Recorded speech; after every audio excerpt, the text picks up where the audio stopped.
Hello दोस्तों, मैं Hansraj Kumawat expert nursing classes में आप सभी का एक बार फिर से स्वागत करता हूं। फ्रेंड्स, मैं आपको आज सबसे पहले एक क्वेश्चंस लेकर आया हूं कि क्वारंटाइन शब्द के बारे में। तो जैसा कि फ्रेंड्स आप अभी जैसे कोरोना महामारी के चलते सब लोग क्वारंटाइन क्वारंटाइन वर्ड आप सब लोग सुन रहे होंगे, तो उसी से रिलेटेड एक क्वेश्चंस मैं यहाँ पे लेके आया हूँ क्योंकि ये एग्जाम के अंदर आ सकता है।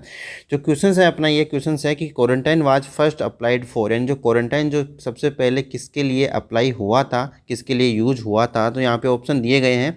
ऑप्शन ए है हमारा HIV एड्स, ऑप्शन बी है tuberculosis, option C leprosy and option D plague.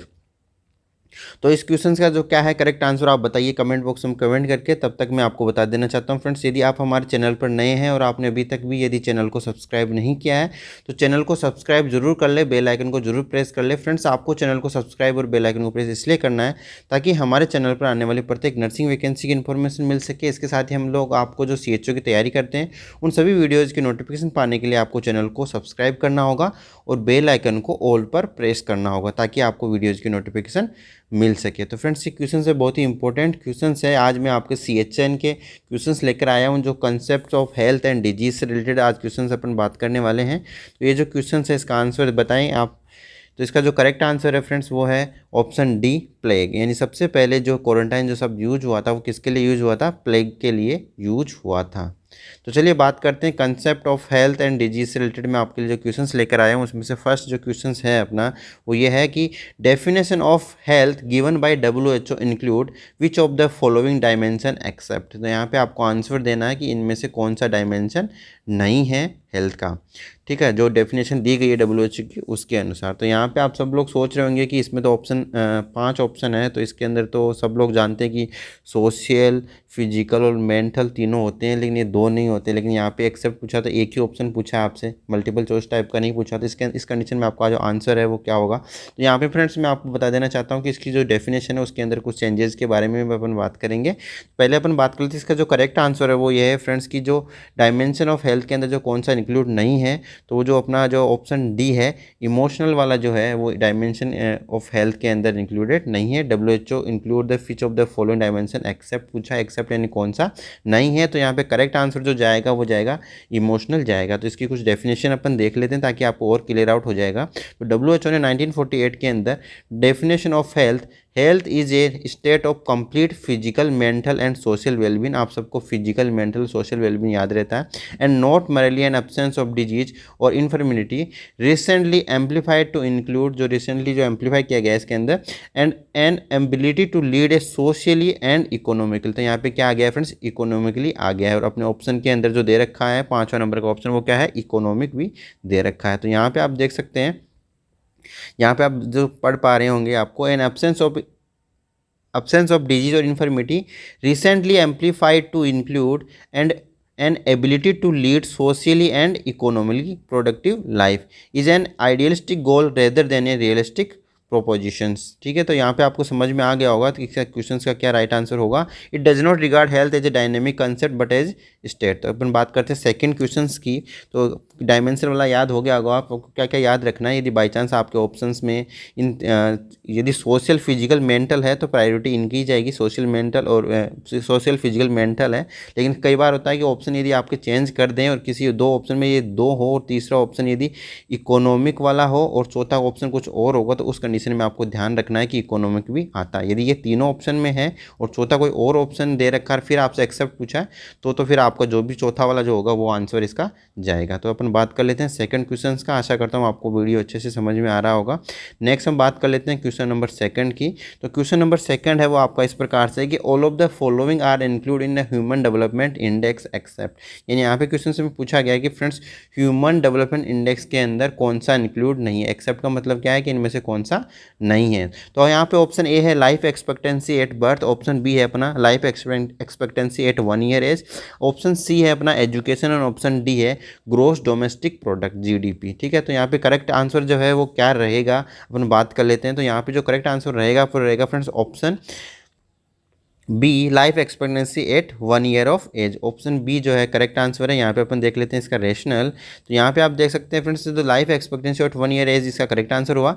SDI के अंदर इंक्लूड क्या है, तो यहाँ पे लाइफ एक्सपेक्टेंसी एट बर्थ पे कितनी life expectancy, adult literacy rate and GDP. GDP का मतलब आपको मैंने अभी ऊपर ही ऊपर बताया भी था, यहाँ पे देख सकते हैं ग्रोस डोमेस्टिक प्रोडक्ट। तो यहाँ पे जो फ्रेंड्स आपको जो ध्यान ये रखना है कि एसडीआई के अंदर क्या क्या इंक्लूडेड रहती है।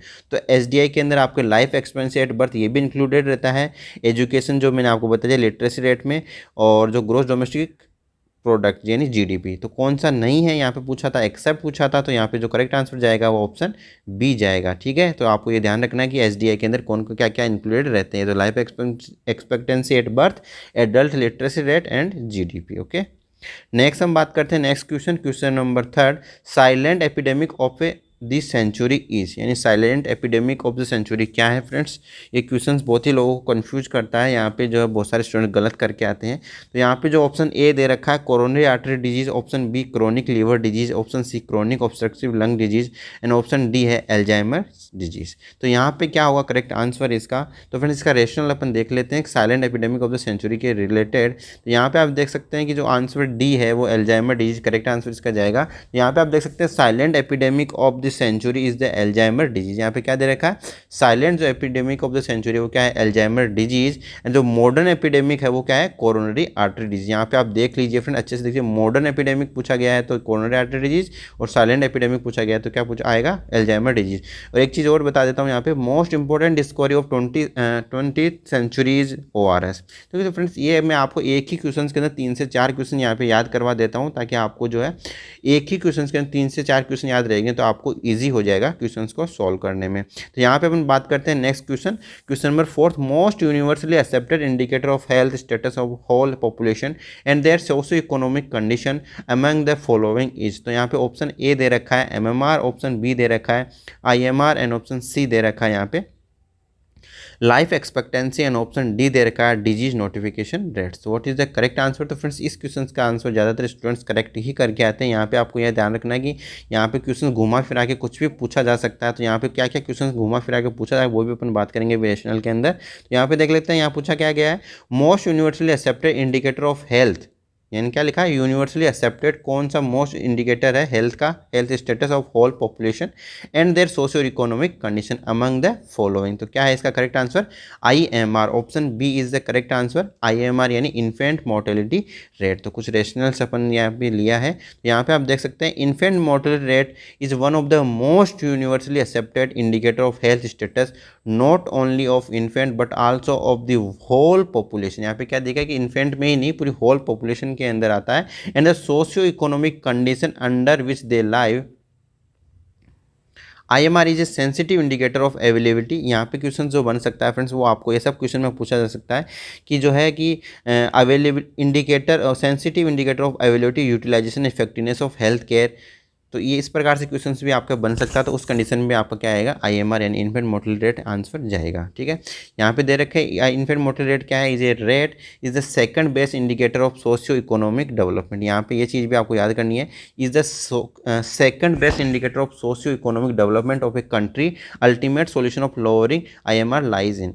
सोशियो इकोनॉमिक डेवलपमेंट जो बेस्ट इंडिकेटर जो है वो क्या है, U5MR यानी अंडर 5 मोर्टेलिटी रेट। यहाँ पे आप याद रखना सोशियो इकोनॉमिक डेवलपमेंट के लिए जो सेकंड जो बेस्ट इंडिकेटर है वो तो क्या है, IMR, और जो फर्स्ट सोशियो इकोनॉमिक डेवलपमेंट के लिए जो बेस्ट इंडिकेटर है वो क्या है, अंडर 5 मोर्टेलिटी रेट यानी U5MR। ये चीज़ आपको ध्यान में रखनी है, बहुत ही इंपॉर्टेंट चीज़ें हैं, मैंने आपके लिए बहुत ही ढूंढ के निकाली ये चीज़ें। आशा करता हूँ वीडियो आपको अच्छा लग रहा हो। वीडियो को लाइक कीजिए, शेयर कीजिए, और चैनल को यदि सब्सक्राइब नहीं किया है तो अभी भी चैनल को सब्सक्राइब जरूर कर लें। ठीक है, और अपने दोस्तों को सभी को इन्फॉर्मेशन दे ताकि सभी को फ़ायदा मिल सके। यहाँ पे देख सकते हैं विच of the following is the mortality indicator, यानी कौन सा जो है इसके अंदर मोर्टेलिटी इंडिकेटर है। तो ऑप्शन ए है हमारा लाइफ एक्सपेक्टेंसी, ऑप्शन बी है notification rate, and option D है DALY, एंड ऑप्शन डी है bed turnover ratio. What is the correct answer of this question. तो मोर्टेलिटी इंडिकेटर का जो कौन सा मोर्टेलिटी इंडिकेटर है यहाँ पे, तो यहाँ पे जो ऑप्शन ए है वो करेक्ट जाएगा, लाइफ एक्सपेक्टेंसी। क्या जाएगा करेक्ट आंसर, लाइफ एक्सपेक्टेंसी। क्या है, मोर्टेलिटी इंडिकेटर। मोर्टेलिटी के इंडिकेटर में कौन सा इंडिकेटर है, पॉजिटिव इंडिकेटर है। यहाँ पे आप देख सकते हैं इसका रेशनल, ताकि मैं आपको ये DALY क्या होता है इसके बारे में भी आपको बताने वाला हूँ इसके अंदर। तो यहाँ पे आप देख सकते हैं कि life expectancy is a positive mortality indicator. यदि आपको ऑप्शन में ये भी दे दिया कि पॉजिटिव है कि नेगेटिव है, कौन सा है, तो आपको ध्यान रखना कि क्या है, लाइफ एक्सपेक्टेंसी क्या है, पॉजिटिव मोर्टेलिटी इंडिकेटर है। और जो भी ऑप्शन में आपको देखा था DALY, तो इसका DALY की जो फुल फॉर्म होती है वो होती है friends disability adjusted life year. ये क्या है, is a type of disability rate. ठीक है, ये आपको समझ में आया होगा अच्छे से। इसके साथ ही जो फ्रेंड्स 1 DALY है वो क्या सिग्निफाई करता है, क्या सिग्निफाई करता है DALY, 1 lost year of healthy life, यानी हेल्दी लाइफ का जो 1 लॉस्ट ईयर है उसको सिग्निफाई कौन करता है, 1 DALY। DALY का फुल फॉर्म क्या होता है फ्रेंड्स, यहाँ पे आपने देखा disability adjusted life year. Okay, bed turn over ratio क्या है फ्रेंड्स, तो बेड टर्न ओवर रेशियो जो होता है वो क्या होता है, is a type of health care utilisation rate. Okay, next हम बात कर लेते हैं next question. All of the following indicator are use to measure disability rate in a community except, यानी इनमें से कौन सा जो है फॉलोइंग इंडिकेटर है जो कि क्या मेजर कर रहा है, disability rate in a community, यानी कम्युनिटी के अंदर डिसेबिलिटी रेट को मेजर करता है, एक्सेप्ट यानी कौन सा नहीं है। ठीक है, तो यहाँ पे पूछा गया कि सभी जो है वो कम्युनिटी जो डिसेबिलिटी रेट है कम्युनिटी के अंदर उसको मेजर कर लेते हैं, उनमें से कौन सा इंडिकेटर ऐसा है जो कि मेजर नहीं करता है। तो यहाँ पे आप देख सकते हैं ऑप्शन आपको दे रखे हैं, सुलिवान्स इंडेक्स, ऑप्शन बी दे रखा है human poverty index, option C दे रखा है health adjusted life expectancy, and option D दे रखा है डिसेबिलिटी एडजस्टेड लाइफ ईयर। तो यहाँ पे आप देख सकते हैं डिसेबिलिटी यहाँ पे आया है और यहाँ पे पूछा क्या गया, एक्सेप्ट यानी कौन सा नहीं है। तो यहाँ पे जैसे कि आपको दिख रहा हो जो जिसमें डिसेबिलिटी है वो तो आपको वैसे ही करेक्ट हो जाएगा आंसर, बाकी जो बचे हुए उनमें से आपको करेक्ट छापना है। तो यहाँ पे अपन देख सकते हैं, यहाँ पे बात करेंगे अपन सुलिवान इंडेक्स भी क्या होता है ये भी बात करेंगे। तो इसका जो करेक्ट आंसर जाएगा पहले अपन बात कर लेते हैं कि कौन सा जो है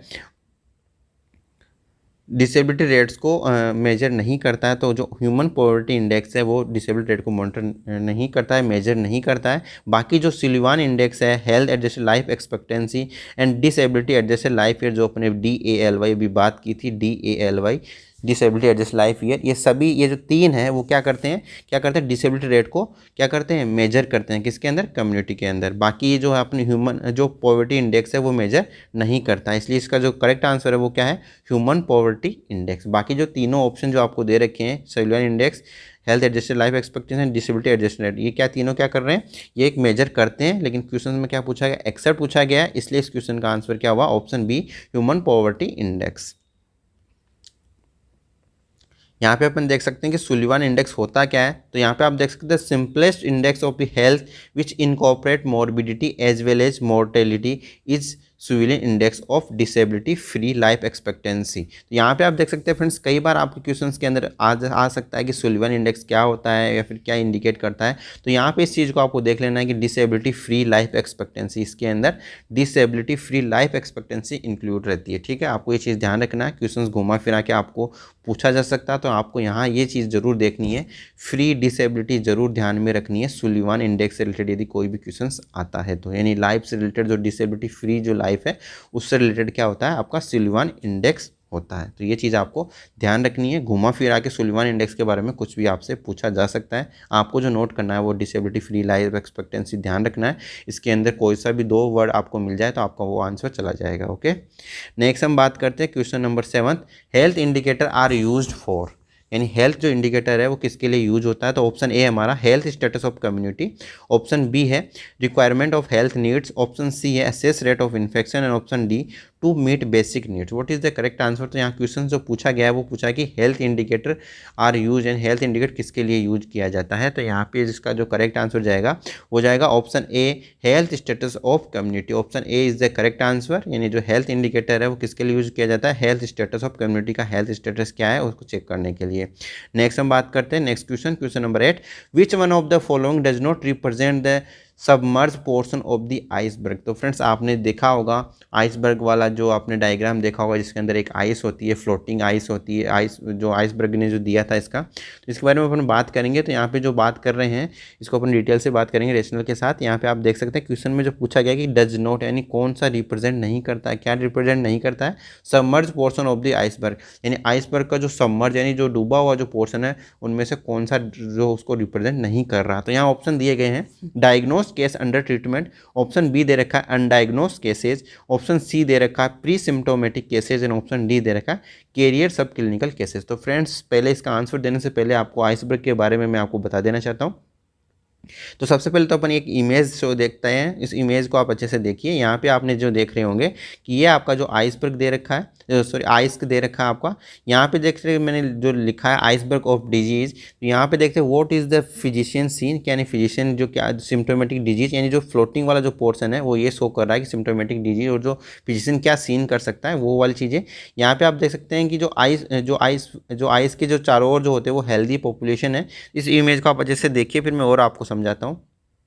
तो यहाँ पे आप देख सकते हैं इसका जो मीनिंग्स जो दे रखा है वो आप इसमें यहाँ पे समझिए। तो यहाँ पे देख सकते हैं कि जो आइसबर्ग फिनोमिना है डिजीज़ का, वो क्या है, disease in community way we compare to an iceberg. An iceberg से कम्युनेट जो है इसको क्या किया जाए, कंपेयर किया गया। इसमें अंदर जो फ्लोटिंग वाला जो पार्ट्स है, जैसे कि आपको मैंने बताया था कि ये पानी है, इसके अंदर आपका जो पोर्शन जो डूबा हुआ जो पोर्शन, इस प्रकार से जो फ्लोटिंग जो टिप है वो क्या है, is the what physician seen in community, यानी क्लिनिकल केसेज, यानी जो बाहर उभरा हुआ आपको देखते हैं यही चीज़ जो है डॉक्टर को दिखाई देती है। इसको अपन क्या कहते हैं, क्लिनिकल केसेज। दूसरा अपन बात कर लेते हैं, यहाँ पे देख सकते हैं कि vast submerge portion of iceberg represent hidden mass of disease, यानी जो फ्रेंड्स आपने अभी देखा कि ये आइसबर्ग वाला पोर्शन है, ये यदि वाटर लेवल के नीचे वाला जो पोर्शन आपको देखो, सबमर्ज जो पोर्शन हो गया, वो यहाँ पे आप देख सकते हैं। यहाँ पे क्या है, रिप्रेजेंट किसको represent, hidden mass of disease, यानी जो डिजीज का जो हिडन मास है उसको रिप्रेजेंट कर रहा है। तो यहाँ पे देख सकते हैं कि latent apparent inapparent pre symptomatic and undiagnosed cases and carrier in community, यानी जो कम्युनिटी के अंदर जो कैरियर होते हैं अनडायग्नोज केसेज है उनको क्या कर रहा है, सबमर्ज पोर्शन यहाँ पे देख सकते हैं आप। और इसके साथ जो लाइन ऑफ डिमिकेशन जो आप देख सकते हैं वाटर सरफेस वाला, is between apparent and in apparent infection, और जो वाटर के जो सराउंडिंग आइसबर्ग जो आपको दिखाई दे रहा है उसको क्या है, हेल्दी पॉपुलेशन। तो इसका जो आपको समझने का इतना सा समझना है कि फ्रेंड्स आपको जो क्वेश्चन जो पूछा गया है ना, उसमें आप आइसबर्ग वाला जो सिद्धांत आपको यदि अच्छे से याद है तो आप इसको ईजिली कवर कर सकते हैं। तो आपको जो सिंपल सा है कि ये आइसबर्ग है, ये आइसबर्ग यहाँ पे डूबा हो, तो आपको ये यहाँ पे जो पूछा गया है कि कौन सा जो है सबमर्ज पोर्शन को रिप्रेजेंट नहीं करता है। तो जो डायग्नोस केसेस मैंने बताया कि ऊपर जो डॉक्टर सीन कर रहा है, तो वो क्या हो गया, मतलब वो डायग्नोस केसेस हो गए, यानी अंडर जो ट्रीटमेंट चल रहा है, ये भी हो सकता है उनका ट्रीटमेंट चल रहा है फिर अभी डायग्नोस हुए हैं। तो आपको इस प्रकार से ध्यान रखना है कि जो डूबा, यानी यहाँ पे पूछा गया है कि सबमर्ज, जो मर्ज वाला जो पोर्शन वाले के बारे में पूछा गया है, जो इसके अंदर कौन सा इंक्लूड नहीं है सबमर्ज पोर्शन के अंदर। तो यहाँ पे जो डायग्नोस केसेज है अंडर ट्रीटमेंट, ऑप्शन ए जो है यहाँ पे करेक्ट आंसर हो जाएगा। बाकी जो है undiagnosed cases, pre symptomatic cases, carrier sub clinic, ये सब क्या आ जाएंगे, यहाँ पे आ जाएंगे, यानी सबमर्ज पोर्शन वाले के अंदर आ जाएंगे। इसलिए इसका जो करेक्ट आंसर हो गया वो क्या हो गया, option A diagnosed cases under treatment. Next हम बात कर लेते हैं question number 9th। Epidemiological triad are all except, यानी कौन सा एपिडेमियोलॉजिकल ट्राइड इसके अंदर नहीं आता है, एपिडेमियोलॉजिकल ट्राइड के अंदर कौन सा नहीं आता है। तो ऑप्शन ए हमारा होस्ट, ऑप्शन बी है environmental factor, option C agent, and option D है यहाँ पे investigator. What is the correct answer of this question. इस क्वेश्चन का आंसर ज़्यादातर स्टूडेंट्स को आता होगा, तो जल्दी से आंसर दीजिए इसका। यहाँ पे आप देख सकते हैं कि जो एपिडेमियोलॉजिकल जो ट्राइड है उसके अंदर 3 चीज़ें इंक्लूड रहती है, host, agent and environmental factor. आप सब लोग जानते हैं कि एपिडेमिक ट्राइड के अंदर क्या क्या इंक्लूड रहते हैं, host, environmental factor and agent. आपको ये 3 चीज़ें आपको याद है तो जो बाकी जो बचा हुआ ऑप्शन है वो आपको सीधा सीधा आंसर हो जाएगा। तो यहाँ क्या पूछा है, एक्सेप्ट, एंड कौन सा एपिडेमिक ट्राइड के अंदर इंक्लूड नहीं है, तो कौन सा इंक्लूड नहीं है, तो इन्वेस्टिगेटर, ऑप्शन डी है जो इसका करेक्ट आंसर हो जाएगा। ओके, नेक्स्ट हम बात कर लेते हैं next and final question of this video. Standard of the live WHO include all except, यानी स्टैंडर्ड ऑफ लाइफ के अंदर जो इंक्लूड किया गया है वो कौन सा इसके अंदर नहीं है। तो यहाँ पे जो बात आ रही है स्टैंडर्ड ऑफ लाइफ, आपने पढ़ा होगा कम्युनिटी के अंदर, उसी से रिलेटेड क्वेश्चन है ये। तो ऑप्शन ए दे रखा अपना income, option B sanitation and nutrition, option C है level of provision of health, and option D है ह्यूमन राइट्स। तो उसके लिए फ्रेंड्स आपको जो है ये ध्यान रखना है कि स्टैंडर्ड ऑफ लाइफ के अंदर क्या क्या इंक्लूडेड रहता है, मैं बताऊंगा आपको इसके अंदर। तो इसका जो राइट आंसर जाएगा वो बता देता हूँ, इसका जो राइट आंसर जाएगा ऑप्शन डी जाएगा, ह्यूमन राइट्स। बाकी जो तीनों है वो क्या क्या स्टैंडर्ड ऑफ लाइफ के अंदर इंक्लूड है, यानी income, sanitation, nutrition, level of provision of health, ये तीनों क्या है स्टैंडर्ड ऑफ लाइफ के अंदर इंक्लूडेड रहते हैं। वह क्वेश्चन में जो पूछा गया था वो एक्सेप्ट पूछा गया, यानी कौन सा नहीं है, तो कौन सा नहीं है, ह्यूमन राइट्स। यहाँ पे अपन देख लेते हैं रेशनल, इसके अंदर कौन कौन से स्टैंडर्ड ऑफ लाइफ के अंदर इंक्लूड रहते हैं। यहाँ पे आप देख सकते हैं कि इसका जो आंसर हो गया ह्यूमन राइट्स। यहाँ पे देख सकते हैं स्टैंडर्ड ऑफ लाइफ के अंदर क्या क्या चीज़ें इंक्लूड रहती है, तो यहाँ पे रहता है income and occupations, standard of housing, sanitation and nutrition, ये सब इसके अंदर इंक्लूड रहते हैं स्टैंडर्ड ऑफ लाइफ के अंदर। इसके साथ ही level of provision of health, education, recreationals and other services, ये किसके अंदर इंक्लूड है, स्टैंडर्ड ऑफ लाइफ के अंदर। आपको यदि ये चीज़ें याद रहेगी कि स्टैंडर्ड ऑफ लाइफ के अंदर क्या क्या इंक्लूड रहेंगे, तो आप एक्सेप्ट वाला जो क्वेश्चन है ईजिली सोल्व कर पाएंगे। आपको ध्यान रखना है कि स्टैंडर्ड ऑफ लाइफ के अंदर इनकम भी इंक्लूड है, ऑक्यूपेशन भी इंक्लूड है, standard of housing, sanitation and nutrition भी इंक्लूड है। इसके साथ ही जो प्रोविजन ऑफ हेल्थ भी इंक्लूडेड है, एजुकेशनल, रिक्रिएशनल, अदर सर्विसेज। ये चीज़ें आपको याद रहेगी तो आप जो है ईजिली इस प्रकार के क्वेश्चन का आंसर कर पाएंगे। ठीक है। और स्टैंडर्ड ऑफ लाइफ का जो मीनिंग होता है वो क्या होता है, refers to the usual scales of our expenditure, goods we consume and services we enjoy. यानी कौन सर्विस अपन कंज्यूम, जो सामान का जो कंज्यूम कर रहे हैं, इसके साथ ही जो सर्विसेज जो अपन यूज कर रहे हैं, उन्हीं के लिए अपन जो बता रहे हैं यहाँ पे usual scales for expenditure. Okay, तो यहाँ पे आपको समझ में आ गया होगा। तो चलिए, वीडियो आपको अच्छा लगा होगा, वीडियो को अच्छा लगा वीडियो को लाइक कीजिए, शेयर कीजिए, और यदि आपने अभी तक भी चैनल को सब्सक्राइब नहीं किया है तो चैनल को सब्सक्राइब जरूर कर लें। यहाँ पे अपना वीडियो एंड होता है। इसके साथ ही बता दूं फ्रेंड्स, यदि आपको जो है हमारे व्हाट्सअप ग्रुप में जुड़ना हो तो आप हमारे व्हाट्सअप ग्रुप में जुड़ सकते हैं। व्हाट्सअप ग्रुप में जुड़ने के लिए आपको मैसेज करना होगा। मेरा व्हाट्सअप नंबर है 9024307738। ये मेरा व्हाट्सअप नंबर है। इसके साथ ही आपको जो नर्सिंग वैकेंसी की PDF वगैरह की जब आवश्यकता होती है, जैसे हम वीडियो डालते हैं नर्सिंग वैकेंसी का, तो नर्सिंग वैकेंसी का वीडियो डालने के बाद उसकी PDF बहुत सारे स्टूडेंट्स को नीडेड रहती है, आवश्यक होती है। तो उस कंडीशन में आपको जो है वैकेंसी की PDF कहाँ से मिलेगी मैं बता देना चाहता हूँ आपको। तो ये जो आपको हमारे टेलीग्राम ग्रुप से मिलेगी, और टेलीग्राम ग्रुप की जो लिंक है मैंने डिस्क्रिप्शन में डाल रखी है, और जब आप मुझे व्हाट्सएप पे मैसेज करेंगे तब भी आपको टेलीग्राम ग्रुप की लिंक मिल जाएगी। वहाँ से आपको नर्सिंग वैकेंसी की PDF अवेलेबल हो जाएगी। ठीक है। इसके लिए ज्वाइन करने के लिए तरीका जो है, टेलीग्राम ग्रुप को ज्वाइन करने का तरीका ये है कि फ्रेंड्स, सबसे पहले आपके मोबाइल के अंदर टेलीग्राम होना चाहिए। यदि है तो डायरेक्टली लिंक से ज्वाइन हो सकते हैं, यदि नहीं है तो सबसे पहले आपको टेलीग्राम डाउनलोड करना होगा। यानी प्ले स्टोर में आपको जाना है, टेलीग्राम सर्च करना है, टेलीग्राम डाउनलोड कर लेना है। डाउनलोड करने के बाद जो लिंक दी गई उस लिंक पर क्लिक करके आप डायरेक्टली हमारे टेलीग्राम ग्रुप को ज्वाइन कर सकते हैं, ताकि आपको ईजिली वहाँ पर PDF वगैरह अवेलेबल हो सके। ओके, तो आशा करता हूँ अच्छा लगा होगा। इसके साथ ही कोई डाउट रह जाता है उसके बाद भी, तो आप हमारे इंस्टाग्राम पे हमें पूछ सकते हैं। इंस्टाग्राम की लिंक भी मैंने डिस्क्रिप्शन बॉक्स में डाल रखी है। तो चलिए, आज के वीडियो में इतना ही, मिलते हैं नेक्स्ट वीडियो में। धन्यवाद।